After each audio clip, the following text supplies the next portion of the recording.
संकट मोचन महाबली हनुमान, जय हनुमान ज्ञान गुण सागर, जय कपीस तिहु लोक उजागर। श्री कृष्ण ही बताते हैं सत्यभामा को कि हनुमान ही सबसे बड़े प्रेमी हैं, क्योंकि वो जानते थे वो हनुमान ही थे कि जो वो सबकी रक्षा करने के लिए संजीवनी बूटी को लाने के लिए द्रोणगिरी पर्वत पर जाने लगे। जब रावण को ज्ञात हुआ कि हनुमान संजीवनी बूटी लेने गए हैं तो तब रावण को आश्चर्य हुआ।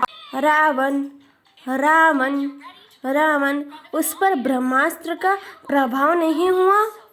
नहीं, हमारे गुप्त सूचकों की वजह से हमें समाचार मिला है कि वो उसी तरह प्रसन्न अवस्था में है जिस तरह उसने पूंछ को आग लगाकर जिस तरह उसने लंका को जलाया था, उसी व्यवस्था में वो स्थिति में थे। ये कैसे हो सकता है? ब्रह्मास्त्र के सामने इंद्र क्या, मुझे भी झुकना पड़ता है। वो जटाधारी राम भी तो ब्रह्मास्त्र के सामने विवश होकर मूर्छित होकर पड़ा है। वानर कैसे प्रभाव मुक्त रह सकता है? यही तो घोर आश्चर्य है।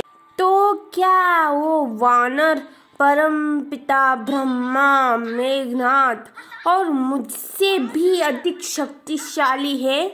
आपका बात तो मैं नहीं जानता, पर उन दोनों का संबंध हनुमान तो वो कहता है कि वो प्रभु श्री राम का तुच्छ दास बताता है।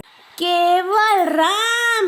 रावण इधर आइए। कोई मेरी शक्ति को कम करके आंकने का भूल ना करे। मेरे पराक्रम से इंद्र भी थर थर कांपता है। ग्रह तारों को भी जहाँ चाहे मैं अपनी इच्छा से घुमाता हूँ। मेरे अतिरिक्त वो कौन है जिसने महादेव शिव शंकर के कैलाश को हिलाकर रख दिया हो? मेरे जैसा ऐसा कोई है तपस्वी जिसने 10 सहस्त्र वर्षों से तपस्या किया हो और एक सहस्त्र वर्ष जिसने मेरे समान अपने शीश को एक एक करके काट कर समर्पित कर दिया हो? यक्ष, किन्नर, नाग, गरुड़, देव, दानव, नर, कोई मुझे मार नहीं सकता। इन मनुष्य और वानरों को तो मैं कीवित पतंग की तरह मसल डालूंगा। मुझे ब्रह्मा का वरदान प्राप्त है। मैं अमर हूँ, अजय हूँ। मैं बुद्धि में भी सबसे श्रेष्ठ हूँ।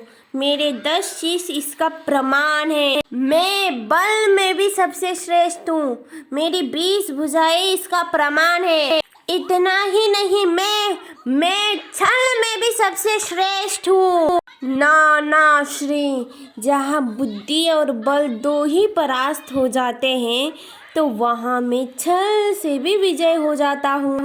अगर ये वीडियो आपको अच्छी लगी तो इसे like and share and subscribe करिए मित्रों। थैंक यू, धन्यवाद।